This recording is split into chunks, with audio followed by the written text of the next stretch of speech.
الحمد للہ رب العالمین والعاقبۃ للمتقین والصلاة والسلام علی رسولہ محمد وعلی آلہ وصحبہ اجمعین اما بعد قال اللہ تعالی فی الکلام المجید شہر رمضان الذی انزل فیہ القرآن ھدی للناس وبینات من الھدی والفرقان ومن شہد منکم الشہر فلیصم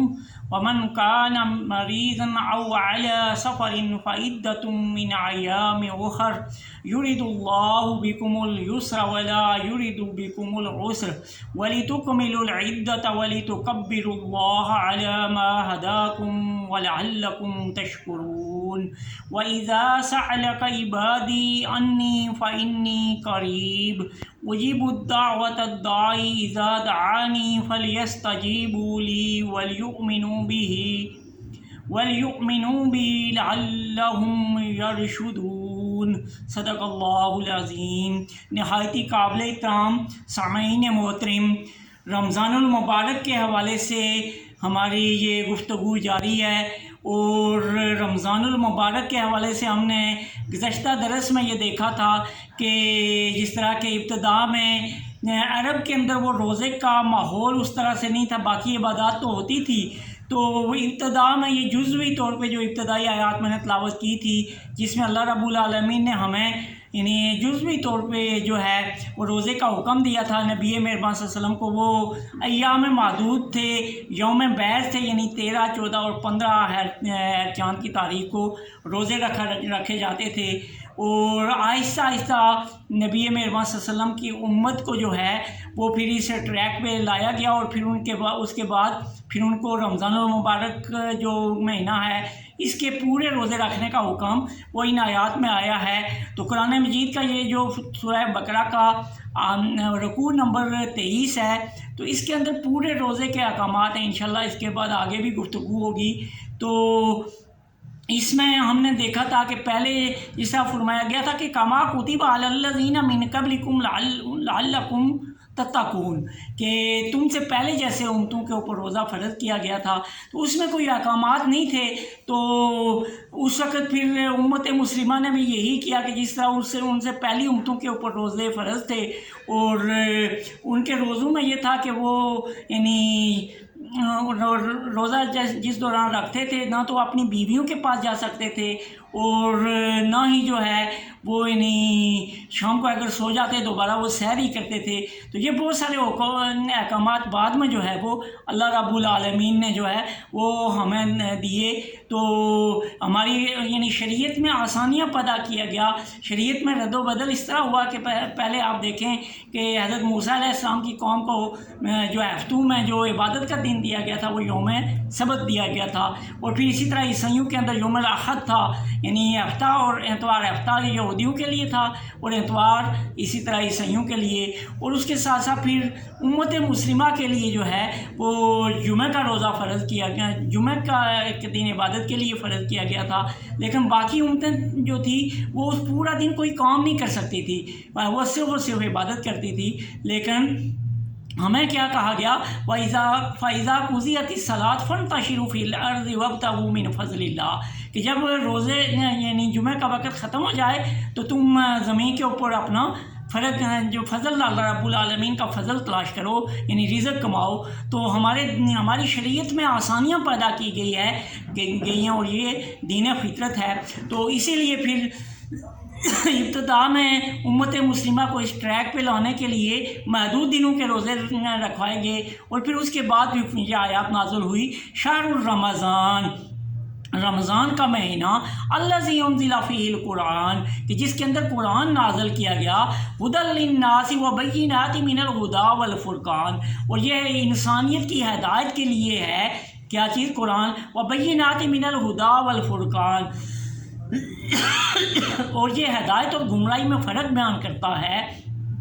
اور آگے فرمایا گیا فمن شہید منکم الشہر فلیصمہ، تم میں سے اگر کوئی بھی اس مہینے کو پائے تو اس کے پورے مہینے کے روزے رکھے، ومن کان مریضا او علی سفر، اور اگر تم میں سے کوئی بیمار ہے یا سفر میں ہے فعدۃ من ایام اخر، تو وہ پھر یہ روزے جو ہے وہ آخر میں جو اس کے رہ گئے ہیں بیماری اور سفر کی وجہ سے، وہ اس کی عدت یعنی یہ اس کی گنتی جو ہے وہ آخر میں پوری کریے۔ فائدۃ من ایام اخر یرید اللہ بکم الیسر ولا یرید بکم العسر، یعنی اللہ تمہارے لیے آسانیاں پیدا کرتا ہے نہ کہ تمہارے لیے سختی پیدا کرتا ہے۔ وَلِتُكْمِلُوا الْعِدَّةَ وَلِتُكَبِّرُوا اللَّهَ عَلَىٰ مَا هَدَاكُمْ وَلَعَلَّكُمْ تَشْكُرُونَ، تاکہ تم وَلِتُكْمِلُوا الْعِدَّةَ وَلِتُكَبِّرُوا اللَّهَ عَلَىٰ مَا هَدَاكُمْ، تاکہ تم اپنی وہ عدت وہ گنتی کے روزے جو رہ گئے تھے ان کو پوری کرو اور اللہ کی بڑائی بیان کرو، اللہ کی کبریائی بیان کرو۔ وَلِتُكْمِلُوا الْعِدَّةَ وَلِتُكَبِّرُوا اللَّهَ عَلَىٰ مَا هَدَاكُمْ وَلَعَلَّكُمْ تَشْكُرُونَ، اور اسی کے لیے تم شکر ادا کرو۔ پھر آگے فرمایا گیا اب روزے کا مقصد کیا ہے کہ ہم اللہ کے قریب ہوں۔ آگے فرمایا گیا وَإِذَا سَأَلَكَ عِبَادِي عَنِّي فَإِنِّي قَرِيبٌ، کہ جب میرا بندہ مجھے پکارتا ہے تو میں اس کے بالکل قریب ہوں، کیونکہ اللہ رب العالمین نے فرمایا نحن اقرب من حبل الورید، اللہ ہماری شارک سے بھی زیادہ قریب ہے۔ تو کیا فرمایا وَإِذَا سَأَلَكَ عِبَادِي عَنِّي فَإِنِّي قَرِيبٌ أُجِيبُ الدَّعْوَةَ الدَّاعِ إِذَا دَعَانِي فَلْيَسْتَجِیبُوا لِی، کہ میں اس کی دعائیں قبول کرتا ہوں، جب وہ مجھے پکارتا ہے تو میں اس کا جواب دیتا ہوں۔ أُجِيبُ الدَّعْوَةَ الدَّاعِ إِذَا دَعَانِي فَلْيَسْتَجِیبُوا لِی وَلْيُؤْمِنُوا بِی لَعَلَّهُمْ یرشدون، اور اسی لیے تم میرے اوپر ایمان لاؤ تاکہ تم ہدایت کے راستے کے اوپر آ جاؤ، تاکہ تمہیں روشنی ملے۔ تو سامعین محترم، ان آیات کے اندر اللہ رب العالمین نے واضح طور پہ جس طرح کہ ہمیں سمجھایا کہ رمضان المبارک کا مہینہ جو ہے یہ ابتدا میں تو 2-3 روزے اس امت کو، جس طرح کہ میں نے بتایا کہ عرب کے اندر پہلے یہ عبادت روزے کا وہ اس طرح سے جو ہے وہ کنسیپٹ نہیں تھا، اس کے اوپر ٹریک کے اوپر لانے کے بعد پھر یہ روزہ ہمیں دیا گیا، اور اس کے اندر بہت ساری آسانیاں ہیں۔ آگے سحر کے بارے میں، افطار کے بارے میں انشاءاللہ وہ اگلی آیات میں آئے گا، اور جس طرح کہ ہم اپنی بیویوں سے جو ہے مباشرت کرتے ہیں بہت ساری چیزیں، تو جس طرح کہ پیچھے فرمایا گیا تھا کہ کما کتب علی الذین من قبلکم لعلکم تتقون، تو روزے کا مقصد کیا ہے کہ ہم اللہ رب العالمین کا تقوی اختیار کریں۔ اور وہ تقوی کیسے ہوگا کہ میں اور آپ جب روزہ رکھتے ہیں تو آپ دیکھیں کہ ہمارے جسم کے اندر یعنی ہمارا جسم جو ہے یہ اس کے اندر حیوانی شہوات بھی ہیں، یعنی انسان بیسکلی ایک حیوان ہے، اور جس طرح کہ حیوان کھاتے پیتے ہیں ان کو اپنے کھانے پینے کی ضرورت ہے، مجھے اور آپ کو بھی کھانے اور پینے کی ضرورت ہے۔ حیوان جو ہے وہ اپنی نسل کی بقا کے لیے ان کو جنسی خواہشات بھی آتی ہیں، اسی طرح مجھے اور آپ کو بھی یہ جنسی خواہشات آتی ہیں۔ پھر اسی طرح ہمیں رہنے کے لیے گھر چاہیے ہوتا ہے، جس طرح حیوانوں کو رہنے کے لیے کوئی گھونسلہ، کوئی کھو اور یا کوئی غار یا اس طرح کوئی سوراخ چاہیے ہوتا ہے، اسی طرح مجھے اور آپ کو بھی رہنے کے لیے رہائش چاہیے ہوتی ہے۔ اور یہ ساری چیزیں جو ہے جب ہماری یہ حیوانی تقاضے ہوتے ہیں تو بعض اوقات مثلا آپ دیکھیں کہ اگر کسی کو بہت زیادہ شہوت ہے تو وہ بعض اوقات یعنی یہ نفسیاتی خواہشات جو ہے انسان کو اندھا کر دیتی ہیں، وہ حرام و حلال دیکھے بغیر اپنی جنسی خواہش پوری کرے گا۔ بھوک لگی ہوئی ہے تو وہ یہ نہیں دیکھے گا کہ یہ حرام سے آیا یا حلال سے آیا، وہ اپنے یعنی پیٹ کو بھرے گا۔ اسی طرح رہنے کے لیے وہ ادھر ادھر سے جو ہے وہ یعنی یہ نہیں دیکھے گا کہ حرام ہے حلال ہے اپنا مکان بنانے کے لیے۔ اور یہ ساری چیزیں آپ دیکھیں کہ روزے کا مقصد کیا ہے، لعلکم تتقون، تو یہی ساری چیزیں آپ دیکھیں کہ جب ہم روزہ رکھتے ہیں تو ہمیں صرف ہمارے ہاتھ صرف ہمارے منہ بند کرنے اور پیٹ بند کرنے کا ہی روزہ نہیں ہے، بلکہ یہ ہے کہ روزے کے دوران اگر آپ اپنی بیوی جو آپ کو حلال ہے، اگر آپ کو جنسی خواہش ہے اس کے ساتھ شہوت کریں گے آپ کا روزہ ٹوٹ جائے گا۔ اسی طرح آپ کے سامنے حلال کھانے پڑے ہوئے ہیں، آپ کھائیں گے، آپ کو بھوک لگی ہوئی ہے کھائیں گے تو روزہ ٹوٹ جائے گا۔ بہت شدید پیاس لگی ہوئی ہے، آپ کے پاس مشروبات ہیں، شربت ہے، لسی ہے، دودھ ہے، آپ پئیں گے تو پھر آپ کا روزہ ٹوٹ جائے گا۔ اب کیا ہے کہ روزہ ہمیں تقویٰ سکھاتا ہے کہ ہم حلال چیزوں سے بھی جو ہے وہ صبح جو ہے صادق سے لے کے غروب آفتاب تک اپنے آپ کو ان ساری چیزوں سے علیحدہ کرنا۔ اب پہلی امتوں میں تو یہ تھا کہ وہ انہیں رات کو بھی اپنی بیویوں کے ساتھ مباشرت بھی نہیں کرتی تھی، بلکہ وہ روزے کے دوران بس شام کو اگر تھوڑا بہت کچھ کھا لیتے تو ٹھیک، اگر سو جاتے تو ان کا روزہ شروع ہو جاتا تھا۔ تو پھر یہی چیز ہمیں 1 مہینے کی ٹریننگ سکھائی گئی ہے کہ ہم 1 مہینے میں جو ہے وہ اپنے نفس کے اوپر کنٹرول کریں. ہمارے سامنے حلال چیز ہے لیکن ہمیں بھوک بھی ہے لیکن ہم کھا نہیں رہے. کیوں؟ اس اللہ سے ڈر رہے ہیں. کیونکہ ایک حدیث بھی اللہ رب العالمین نے یہ فرمایا، یہ حدیث قدسی ہے، الصوم لی وانا اجزی بہ، کہ روزہ میرے لیے ہے اور میں ہی اس کی جزا ہوں. اور اس لیے مجھے اور آپ کو پھر جب روزہ ہم رکھتے ہیں تو ہمارے اندر تقویٰ آتا ہے، ڈائریکٹ ہمارا تعلق اللہ رب العالمین سے ہو جاتا ہے. تو پھر کیا ہوتا ہے کہ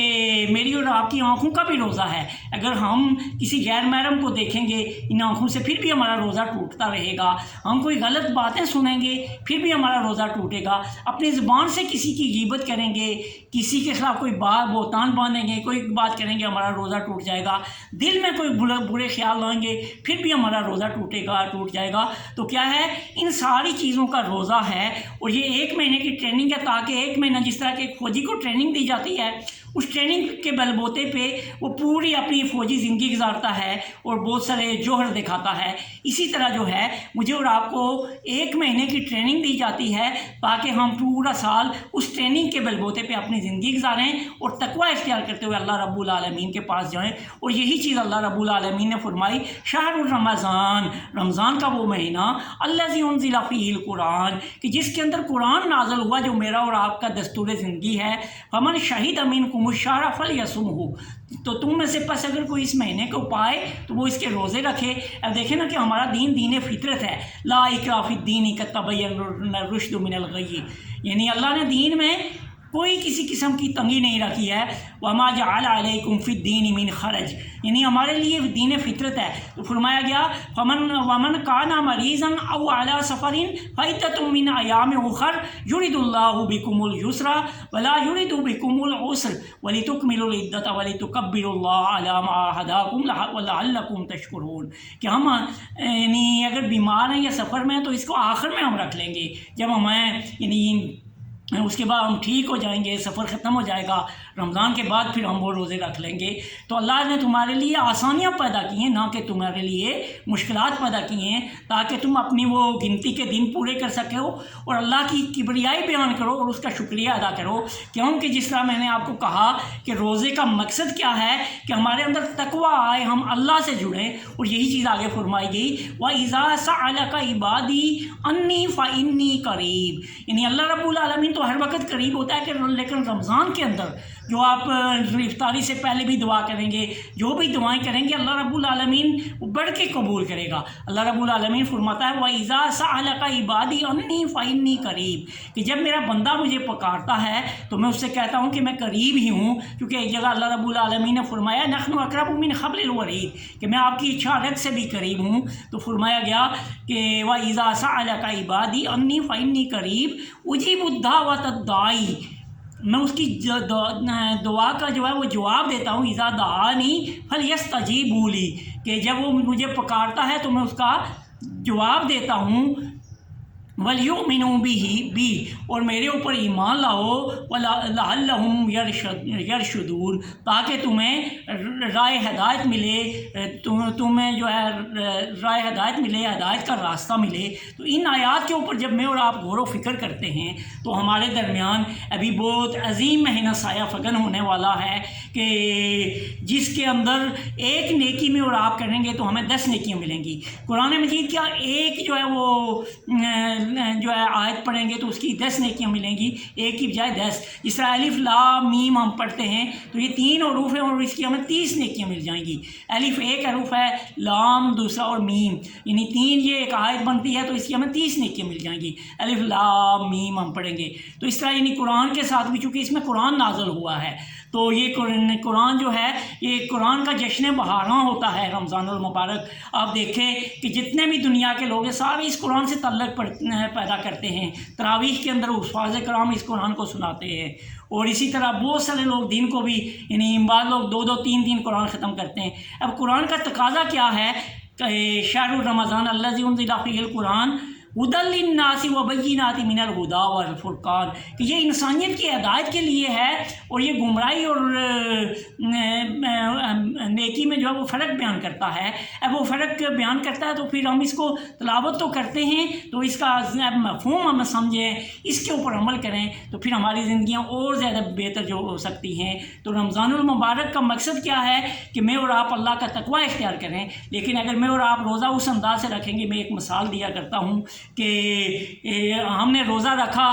تو اس کی ایک مثال دیتا ہوں کہ ایک آدمی کو بھوک لگی ہوئی ہے بہت شدید، تو اب کھانا کھانے کے لیے ہم روٹی کا ایک ٹکڑا توڑتے ہیں، توڑ کے اس کو منہ میں ڈالتے ہیں، منہ میں ڈالنے کے بعد میں اور آپ چباتے ہیں، خوب جب چبا کے وہ ملائم ہو جاتا ہے سلائیوا کے ساتھ، تھوک کے ساتھ، پھر اس کو ہم نگلتے ہیں، معدے میں جاتا ہے اور وہاں سے وہ اس کا پروسیس شروع ہوتا ہے، ہماری بھوک مٹتی ہے۔ لیکن اس کی بجائے میں اور آپ اگر یہ کریں کہ ہمیں لکڑی کا برادہ ملا، اس کی ہم نے ایک روٹی بنائی، روٹی بنا کے میں اور آپ اس کا لقمہ توڑ کے، بھوک لگی ہوئی ہے، کھا رہے ہیں، چبایا اور اندر ڈالا، تو کیا ہماری بھوک مٹے گی؟ نہیں، بھوک تو نہیں مٹے گی، بلکہ اس کا الٹا اثر ہوگا، ہمیں بہت ساری بیماریاں لگ جائیں گی۔ تو اسی طرح میں اور آپ اگر روزہ تو رکھ رہے ہیں، منہ ہم نے بند کر لیا، کھانا پینا ہم نے بند کر دیا، لیکن ہماری زبان وہی غیبت کر رہی ہے، وہی دوسروں کے بارے میں ہم غلط باتیں کر رہے ہیں، ہماری آنکھیں وہی نامحرموں کو دیکھ رہی ہیں، ہمارے کان وہی لا و لاب سن رہے ہیں، ہمارے دل کے اندر وہی وسوسے، وہی چیزیں آ رہی ہیں، تو پھر ہمارا اس رب سے تعلق جو ہے اس طرح سے وہ روزہ نہیں ہے۔ میں اور آپ جب روزہ رکھیں تو میں اور آپ یہ دیکھیں کہ میرے ہاتھوں کا بھی روزہ ہے، میرے پاؤں کا بھی روزہ ہے، میرے دل کا بھی روزہ ہے، میری زبان کا بھی روزہ ہے، میرے کانوں کا بھی روزہ ہے، اور میری آنکھوں کا بھی روزہ ہے، میرے دماغ کا بھی روزہ ہے۔ ہم ساری چیزیں جو ہے وہ اس یہ ایک مہینہ ہم ٹریننگ کے لیے اپنے اللہ رب العالمین سے تعلق قائم کرتے ہیں، ہمارا ڈائریکٹ کنیکشن جو ہے وہ اللہ رب العالمین کے ساتھ جڑا ہوا ہو، ہم دنیا داری کے کام بھی کر رہے ہوں، وہاں بھی ہماری دیانتداری پھوٹ رہی ہو، اور اسی طرح ہم کوئی بات کر رہے ہیں وہاں بھی ہماری سچائی جو ہے وہ پھوٹ رہی ہو، یعنی یہ ساری چیزیں جب میرے اور آپ کے اندر آئیں گی تو پھر یہ رمضان ہمارے لیے فروٹفل ہوگا، اور پھر ہم اس رمضان المبارک کے مہینے کو ٹھیک انداز سے وہ تربیت والا مہینہ سمجھ کے ہم اپنی تربیت کریں گے، اور پھر اس کے بعد یقیناً پھر وہ اگلے 11 مہینے اس کا اثر رہے گا، تو اس طرح میری اور آپ کی زندگی وہ بہتر گزرے گی۔ تو پھر کیا ہوگا کہ لعلہم یرشدون، پھر مجھے اور آپ کو راہ ہدایت مل جائے گی، پھر میں اور آپ کامیاب ہوں گے۔ تو اللہ رب العالمین سے دعا ہے کہ وہ آنے والے اس رمضان کو آج سے 4 یا 5 دن رہ گئے ہیں، تو ہمارے لیے صحیح معنوں میں وہ برکتیں، وہ نیکیاں، وہ رحمتیں اور سمیٹنے کی توفیق عطا فرمائے، اور پھر آخر میں ہمیں جہنم سے خلاصی عطا فرمائے۔ وآخر دعوانا ان الحمد للہ رب العالمین۔